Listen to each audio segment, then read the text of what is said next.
Thanks, Raygun. Let's put these ones down. Can everyone hear me okay? Yep, perfect. Well, I just want to say thank you to the Enable crew for the opportunity to be here today. And Andy, you did ask me before we kicked off, where are you, Andrew? There you are. Chris, when you hear Perfectus, put your hand up so everyone knows where you are. Sorry. So today we're going to talk about the top 7 points of rebate failure according to Perfectus, and a little bit about us. We've been in business now since 2001 when we were founded, so over 23 years of experience and expertise in this area, and we have currently 150 experts whose mission it is to deliver extraordinary compliance and analytical solutions every day. So some really great depth to be talking about today. And we're proud to be partnered with Enable. Our partnership goes back a couple of years now and it's only getting stronger every day. A little bit about me. I was established in 1979, which makes me one of the last Generation X models. That will make sense in a minute. And I've had the privilege of being the CEO of Perfectus now for 4 years. Shane, am I doing all right here? Do you want me over this side? Looking good? Okay, that's a confidence booster. And as the CEO, I get to get across a lot of problems that are out there in the rebate world. But you're probably wondering, what's this disclaimer I've got on my slide? And I was hoping we could do a little bit of audience participation today. I'm going to start with something that might break the ice a bit. It was Father's Day on Sunday. So could any father who receives socks please put their hand up? Okay, there's two. I thought there'd be more than two. But actually, to the Enable guys, last time I was at one of your events, you had incredible socks at a giveaway out the front. Are you guys doing that this time? Ray gun, surely? No? All right, well, time for a poll then. My disclaimer, I'm going to talk in my next slide about millennials, and that's why I made the reference to Generation X. Is anyone here born between 1980 and 1996? Okay, so let's say that's probably, 40% of the room. Well, it's important in the context of our workforces, as you'll hear in the next slide. And I just wanted to sort of get that out there. It's not personal. I'm not attacking millennials. In fact, if you look at use Copilot, Microsoft Copilot, and you look up Generation X and ask it what the fallings or the failings of Generation X, it will tell you that we're quite skeptical, we're cynical, we don't adapt to technology very well, and we often face economic challenges. So, as a Generation X, is anyone from Generation X here? There'll be quite a few, I imagine, yeah. Well, this session's not about us and our problems, so we'll move on to the rebate points of failure. But before we do, I want to talk about some headwinds that are in business. And this is important because there are some things that are outside of the rebate world that are going on in the workforce and things we need to keep in mind as we consider how to make the most from rebate programs. And my point at the top is hopefully a tautology, but sadly so. It's only going to get worse over time. And the reason for this is that there are things going on within business ecosystems and within the workforce that are challenging. And the first one, does anyone have one of these devices here? Of course you do. Unfortunately, as great as they are, there's a really good book written by a gentleman by the name of Johann Hari called Stolen Focus, and it's got a light blue cover. Shane, you okay? Yep, over here. Got it. And in Johann's book, he talks about the human attention span is getting smaller and smaller and smaller over time. And his principal attribution for that is actually mobile devices and the economy that surrounds that. The advertising ecosystem, consumerism, we're all now used to being able to get everything we want with a click of a button or a snap of a finger, indeed. And so we are now conditioned to want everything now. And if you only have to go on a train or a plane or a bus, say, and you just look around, how many people are just sort of stuck on their devices, not being present or in the moment. And so this is not a condition that ends when an employee walks in through the front door. That becomes human nature. Now, why does it happen like that? Well, it's perverse in a way. There's these huge, I hate to say Silicon Valley companies. They're all, Enable's great, by the way. But the Apples and the Googles and let's call it the advertising economy, their whole revenue driver is to get you spending more time on your phone. And there is science to show that the blue light that's emitted from your phone is giving you a hit of dopamine, so it's becoming more and more addictive. And so in Johann Hari's book, it's really enlightening. It sort of really changed my outlook on how I use my time. It's a really key point to talk about. But there are other problems in society, like pollution levels and other things that he calls out.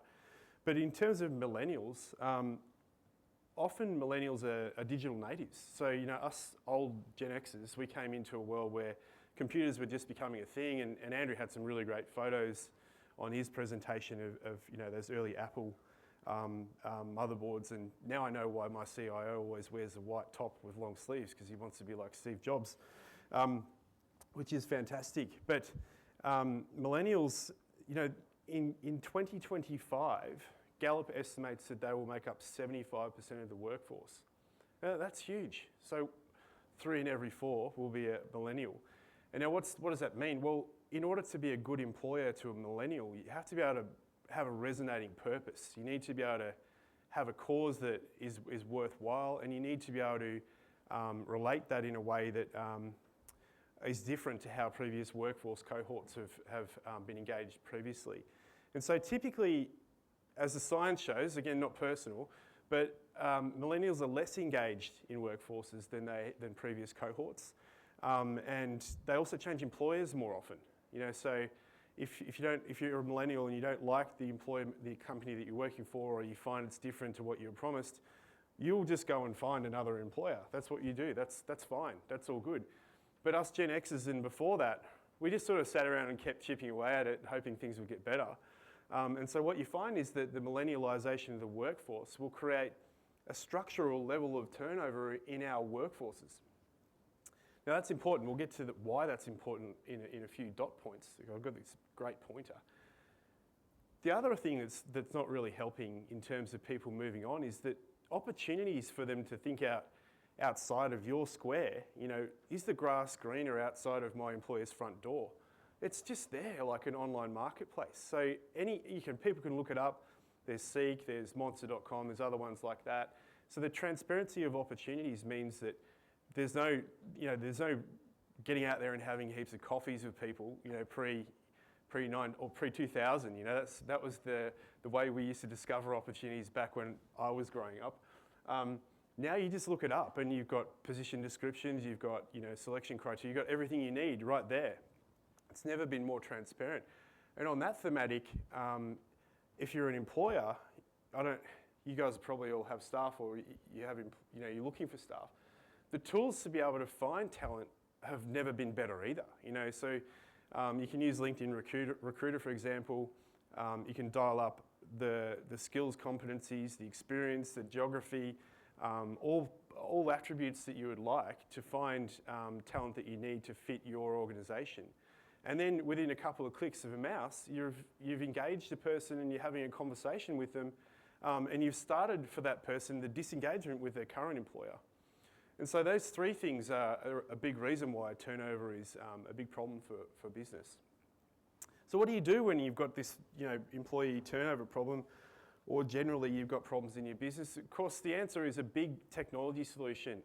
Not something small and agile that you can, like Andrew said, start with something that's easy to implement. We're talking, we want to get a really, really, really big complex thing, and it's going to take many, many years, and by the end of it, no one can use it. I'm sure that's how they designed it in the start. But ERP systems and these layers of complexity make it harder for anyone to do their work. Who's got a really complex ERP system? I'm looking for some audience participation today. I may ask a few questions. You've got one? You don't say which one you say. Yeah. Okay. Gotcha. Incidentally, I just wanted to know, because I'm speaking a little bit from a client perspective today. Who's here from a manufacturing business? No one? Okay, well, when I talk about things about using vendor data, we can switch that around to say customer data. And what about if you're from a distributor? Any distributors here? Yeah, a couple. And retailers? Okay. And what does everyone else do then? Okay, all right, fair enough. We'll keep going. So all those 5 things add up to broken business processes. And broken business processes mean that stuff's falling through the cracks. And that's Profectus is in business largely because a lot of stuff falls through the cracks. You know, you'd be staggered to know the amount of money that we find as a safety net for a lot of our clients. And it's wonderful to see Janique here from David Jones, long-standing Profectus and Enable client. But you know, we do some work as an example for one of the largest supermarket chains in the country, and we're finding in excess of $50 million a year for them. That's a lot of money. You know, I don't even know what I would do with $50 million, but it's a lot. You know, you think big business should be getting this right. And when I'm at barbecues and things like that, people say, you know, why is Profectus in business? Why? Surely business can get it right. Well, these things all add up to that point there, 6. It's broken business processes, just its value leaking through. And as we'll see when we get on to the actual topic for today, there are lots of different ways that rebates and rebate programs have value falling through the cracks. Okay, there was a really great paper by McKinsey & Co. in 2017 that talks about how to improve value retention in the source to pay value chain. It's 7 years old now, but it's really worth a read. And McKinsey estimate that the size of the error pool could be up to 3.5% of spend. Now in Australia, that means that the size of the error pool could be $14 billion. You know, that's a lot. I don't think it's 14 billion, but it's certainly big. You know, and in the context of what Andrew talked about, you know, the supply chain economy being 80 trillion, this can be a really, really large problem. And if you don't get on top of it, then it will be a problem that you face in your own competitive advantage. Now, one thing I didn't put on here, which I was reminded about when Andrew was speaking, was AI. And this is actually the first time I talked about AI at a conference. I feel like I'm now an AI company, so you know, looking forward to an increased multiple on my valuation. But actually, there's another headwind here, which is if your competitors are using AI and you're not using it, then you're going to find it really, really difficult to compete moving forward. And the reason for that is the speed that AI gives you. It's unparalleled. I was at doing some training a little while ago, and I was amazed by the amount of output we could create in a 12, 18-hour period compared to what I would have done manually. And I was with a bunch of people sitting on a table like this, and we had to produce a business plan and a pitch and all this stuff. And we used ChatGPT 4.0, and it was just like, it was just months of work was done in a day and a half. And I was like, okay, I believe now. I believe I'm an evangelist. And so if you're not adopting AI in your value chain and your competitors are, you know, it's going to be difficult to keep on top of this stuff. They will have structural competitive advantage that your business won't. So yeah, the references for those 3 things are down the bottom, and highly recommend that you have a read of that book from Joanne Hari. It's very enlightening. Okay, so I should be getting onto the topic now. I've just spent 5-7 minutes talking about stuff that you may not have thought was going to be interesting, but hopefully it was. So onto the top 7 points of rebate failure. As we heard from Andrew, this is a huge topic. There are over 50 different types of rebate agreements, and there seems to be a new one hatched every day. I love the way you had the infinite scroll going there, Andrew. It seems a bit like that. And the definition of you know, a rebate being where money flows backwards up the supply chain, I think is a really good one and simple for us to understand. And so today, you know, we have an opportunity to talk about this because it's about creating sustainable competitive advantage and really using it as a lever for growth, not thinking about it like Andrew mentioned as a cost. And rebates are effectively pre-tax profit or cash. You know, think about how hard it is when you're out there trying to grow organically, or a cost reduction program or something like that.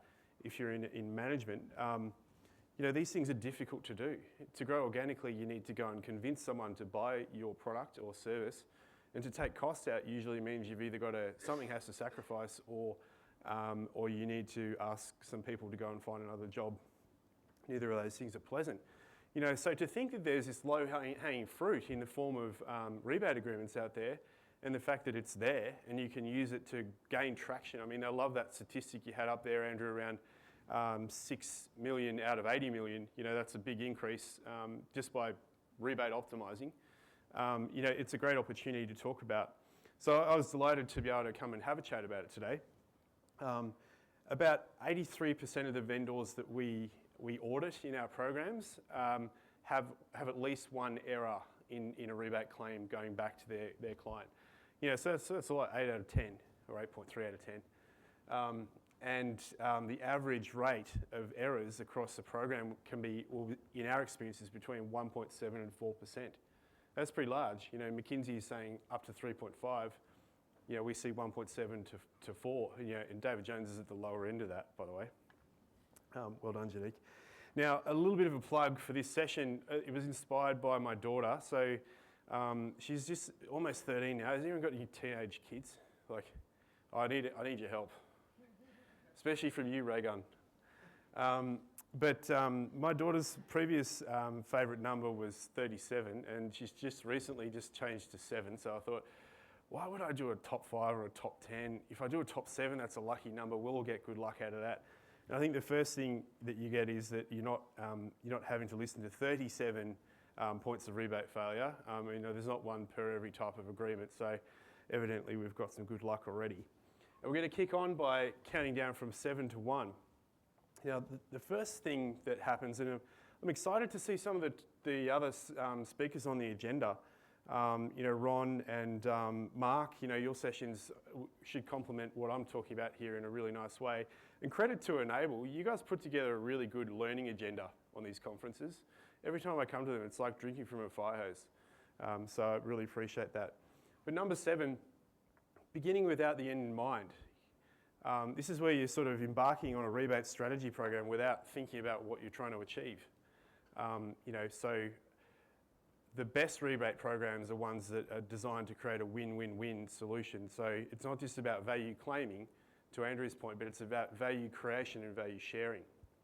And the best rebate strategists, they sit down with their rebate supply chain partners and they look at the whole supply chain and think, well, how can we create a partnership where we're creating more value for each other and we're able to be coexisting and collaborating. I love that terminology you used, Andrew, around thriving ecosystems. To me, that really does resonate with what I see and what we see in terms of really good rebate programs. But before you can sit down with your supply chain partners, and many of you probably have lots of them, you probably need to know what drives value for your business. You're not just going to go there and sort of say, hey, I don't know, hey, L'Oreal. Is anyone here from L'Oreal? No? Okay, good. Hey, L'Oreal, what would you like in this rebate program? And they'll go, well, I want you to sell my product above everyone else's in, the most prime retail spot, wherever. And you go, okay, that's fine. That's it. You don't think about what you need. So you've got to start with what's driving value for your company. Now, what is it you're trying to achieve? Is it that you want to pass those rebates on to the end consumer? Is anyone here from pharmaceuticals? Okay, which pharmaceutical? Which company? Yeah, which? Oh, cool. Yeah, so you guys are in a very competitive space, right? And you're under a lot of, I guess it's become more like a FMCG, so you're more reliant on passing rebates through in order to remain competitive. Pharmaceuticals is a really good example where now instead of keeping a rebate in your back pocket, you probably want to put it onto your shelf so that your consumers are looking at that and thinking, oh, this is attractive, I'm going to buy one thing, and then they've got the basket, so they're going to buy a whole lot more. And so that might be a strategy that you deliberately employ, is to pass that on to your consumers so that they have a better engagement with your retail proposition.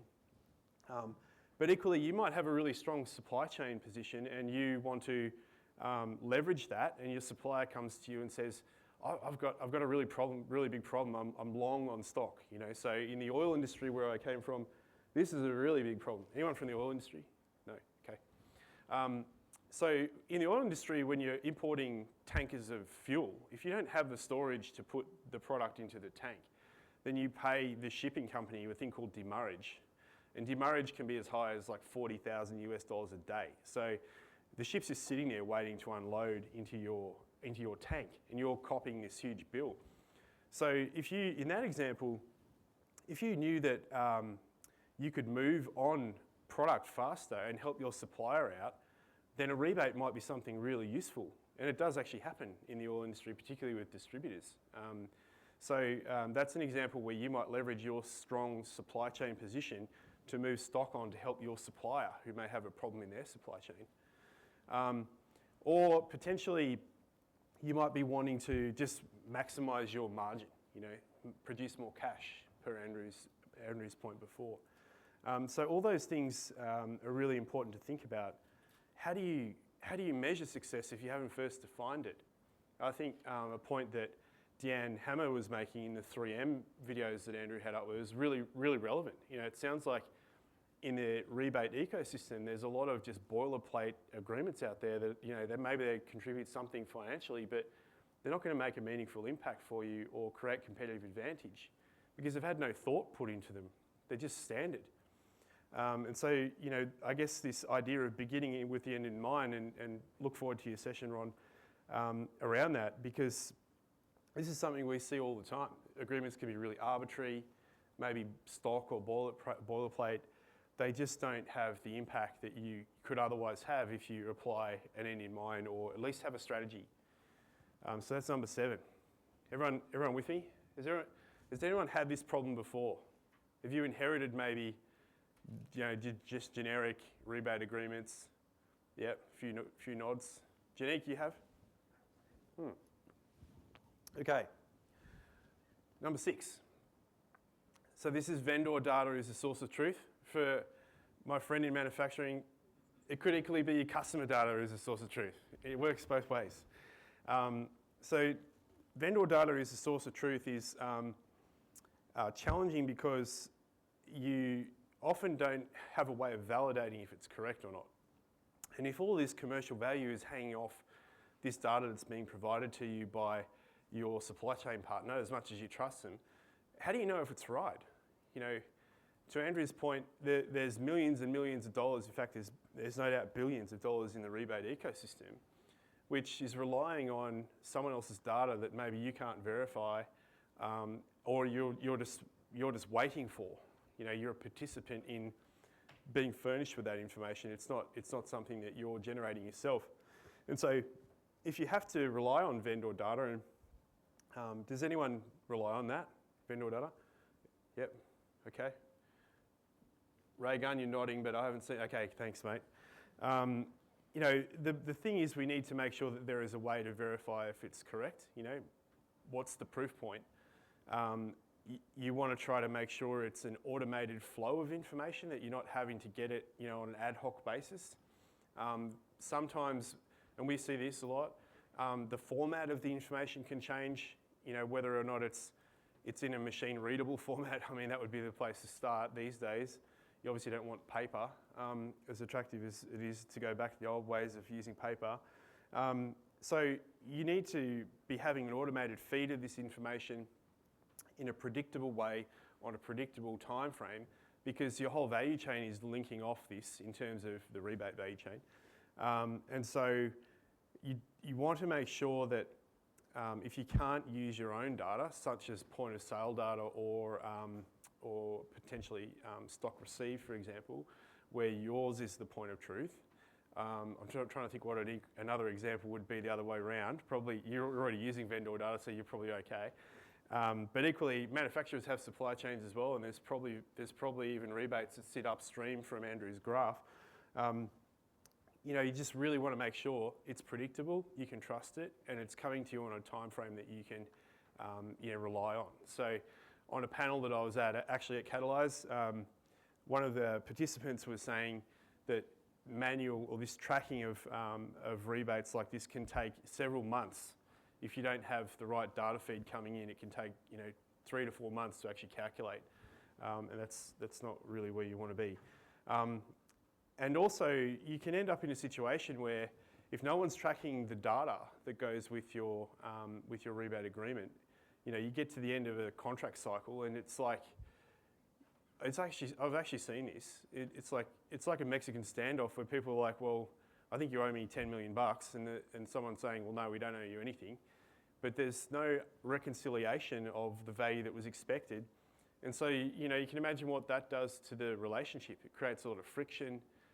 Sometimes you can have a situation where trade breaks down and you may not even get the product that you need to sell to remain in business. So making sure that you can agree on the source of truth and you have it coming to you in a way that you can predict on a time frame that is regular and repeatable is really important. Okay, number 5, loose agreement design. Anyone had a loose agreement that they've had to inherit that, you know, just sort of like so wishy-washy? Yeah, no, everyone? Andrew? Yeah, right. Hopefully it wasn't ours. I don't think so. You know, this is where you can sort of drive a tank through the parameters a little bit. Really great example. We see this quite a bit with technology, like say big tech, Microsoft, for example. Anyone from Microsoft here? No? Thank goodness for that. We love Microsoft, but they have a really big habit of you'll do an agreement for something on an SKU basis, and then they'll just invent a new SKU. You know, so that the next software release will be, you know, version whatever, and it's a different SKU entirely. And they say to you, well, that's not covered under the agreement because it's a new SKU. Well, but that's, I mean, that hurts, right? And you see this in the really big end of town. Get caught by a lot. And actually cloud spend is a really big area of challenge for every business at the moment, but I can tell you it's something that we focus a lot on. And so when you design the agreements that you have in your rebate program, you want to try to envisage, think forward a little bit what might happen. So in the example of the Microsoft SKU, you probably want to do an agreement that captures all products by Microsoft, or at least all within a category or something. It's a bit more of an umbrella, not specific to one SKU. And equally, you want to make sure that if you have a geographically bound agreement, in Australia it's normal that they would be carved by state. I'm sure there are a lot of state-based agreements in this room. You know, think about, it's a simple example, but I was thinking about you know, Coolangatta. So it's a New South Wales domiciled town, but it's largely doing trade with Queensland. So if agreements based, you know, for people that are based in Coolangatta rely on the sales state that it's happened in, then they're going to miss out on, you know, 80% of their trade, which would be really sad if you're based in Coolangatta. And it's also really, you know, difficult to imagine international expansion, you know, but that's the sort of thing you do want to think about. What scenarios might come about in the future that allow you to leverage the net product costs that you've got in your home market and take that into new markets. It's pretty important. All right. On the other side of the spectrum, we have the agreements are too complex syndrome. You know, I'm sure everyone has come across one of these before. You know, this is like a bunch of people just sat down and thought, okay, we're going to create this is a Friday doozy, we're going to create an agreement that is just so complex no one can actually interpret it or read it. It could be several hundred pages long. Janique's nodding her head. It's not unreasonable to see that, because we have some really smart people in our enterprise businesses, and they want to think about every single combination and permutation. The right answer is a balance in between. Am I right, Ron? Yep, excellent. And so, you know, you don't want a situation where you have to be a rocket scientist or something to interpret an agreement. These ones are so hard to actually understand the value that's moving around that it creates a problem with the relationship, because it creates friction. You know, it shouldn't be that difficult to interpret how much money is supposed to flow based on what conditions. We actually had an example of this a few years ago. We were working with a really big mining company, and we found that one of their equipment suppliers, you know, you call it yellow gear, like diggers and cranes and stuff like that, they had actually, there was a $6 million problem, and it was, by that point, it was just too big and too hard. And so what happened in that scenario was that it just got swept under the carpet. I'm sure that never happens here, right? Like you find a problem, you deal with it. But you know, there are human factors around this stuff. So if you find a $6 million problem, that's a big problem in anyone's business. You know, someone's got to go to their boss and say, oh, we were supposed to have this extra $6 million. They've got to go to their boss, it gets escalated. You've got the other side of the equation where you're having an adversarial conversation with your supply chain partner. If you're not on top of the calculation of these things, it can easily reach millions of dollars, easily. And it's too big to handle then. It results in, eventually the value just gets lost on whichever side it was supposed to be provided from. But the worst part about it is that it's the anti of the thriving supplier ecosystem, because it creates real harm. So if your agreements are so complex that you can't actually track them and manage them, and either side is got a finger on the pulse there, then you'll end up in a situation where it will become, you'll either just waste the value or it'll become an adversarial thing, and it ends up being a situation where it's hard to renegotiate a new future moving forward. So agreements too complex syndrome. Now, does anyone have an idea what comes next? I'm just going to take a pause for a mouthful of water. What would number 3 be? And you're not allowed, Ray Gunn, you've seen my presentation, you're not allowed to say anything. By the way, I want to see some of those moves. No idea? No more bids? Okay. Too basic or not personalised enough? Yes, but that's not it. But that's a good point. All right. Actually, you can take this phrase from me as if you have this back in your office environment. It's actually agreement storage anarchy. Well, you were close, Andrew. You were close. But this is where, if you don't have any control over where your agreements are stored, everyone gets to choose their own adventure around where things are stored. So Andy would have his agreement stored on a USB stick in a shoebox at his house. Ray Gunn, he'd be using his own personal computer. Andrew's a company man, so he would actually definitely be using the company SharePoint or something like that. But we also have situations where we have to, we get non-machine readable copies of agreements, so that they're just basically scans of stuff.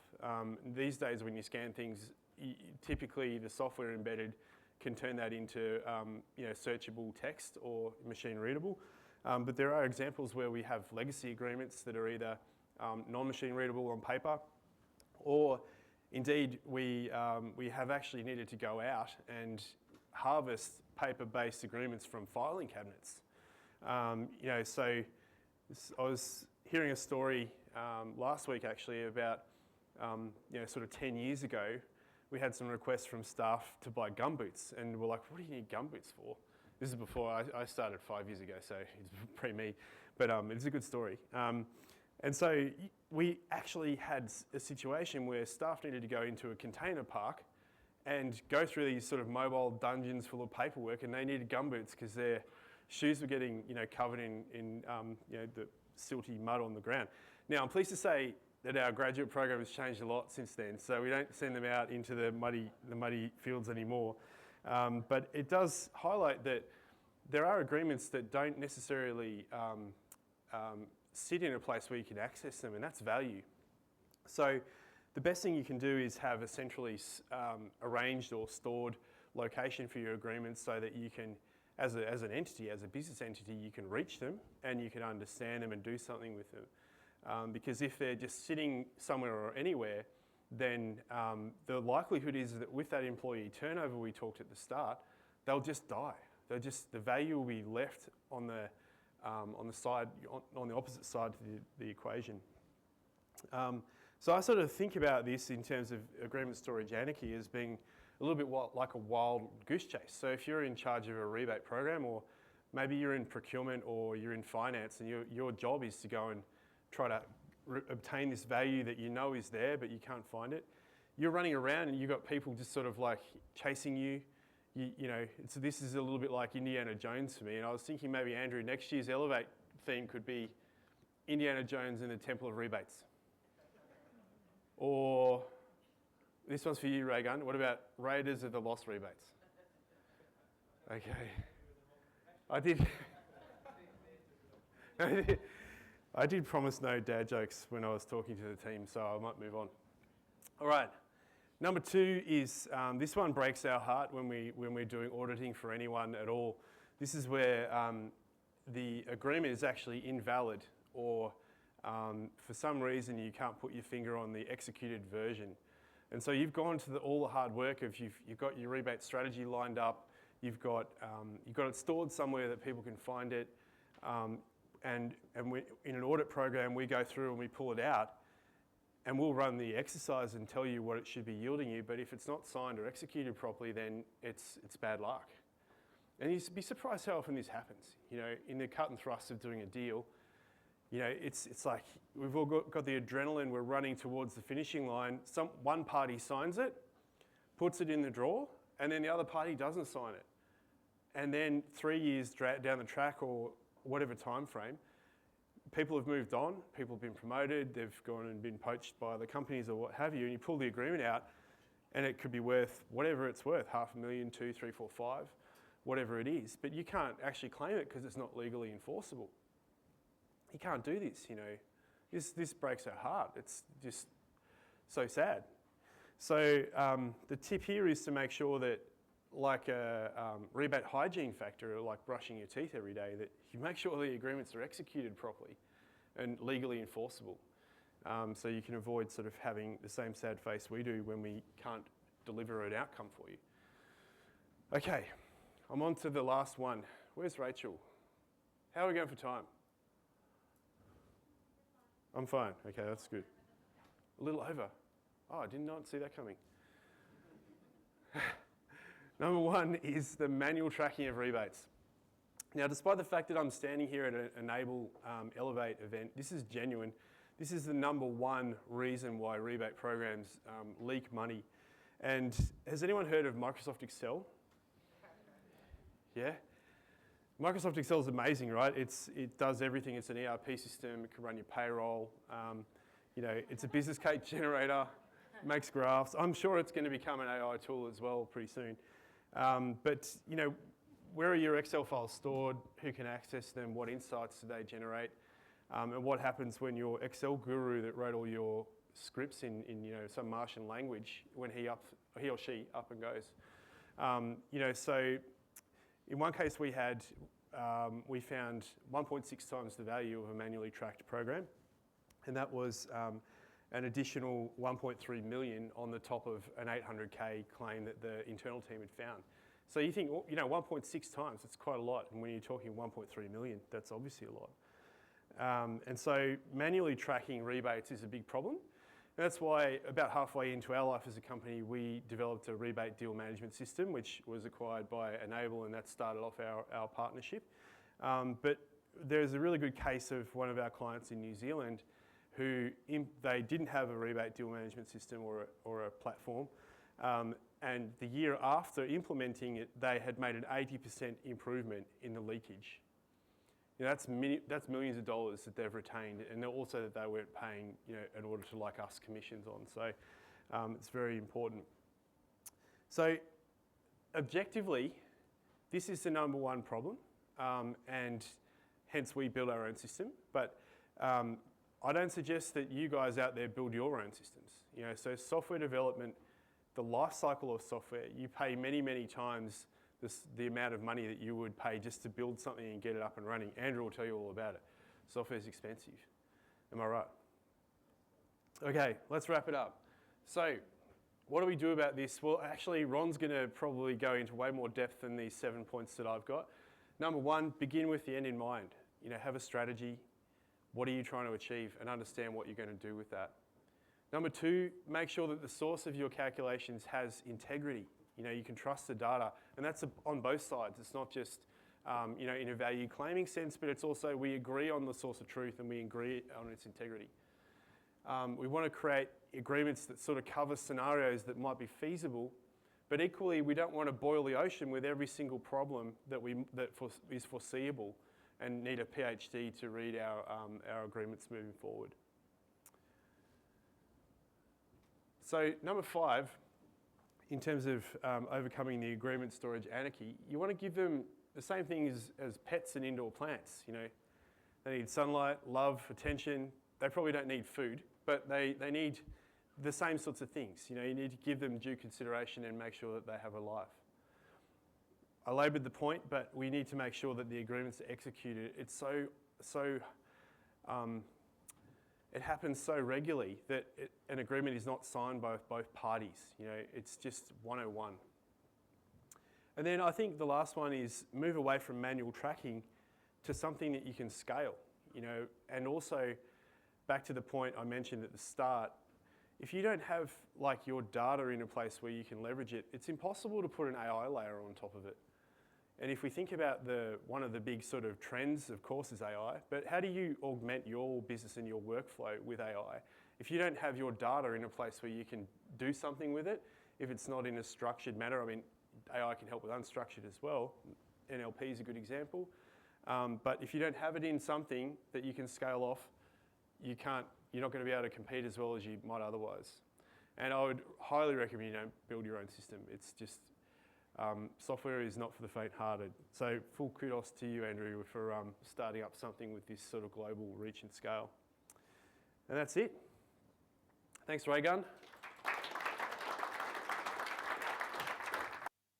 Love the presentation, and thank you for making it actionable and ready to act. So, hope you enjoyed the last two sessions. We're going to have a quick break to do a lunch. We're going to come back at 2 p.m. and we're going to dive straight into the intersection of AI and rebates. So I'm looking forward to that. Until then, please enjoy some food, some drinks, some beverages, and a good company. I'll talk to you in about 15 minutes. Thanks.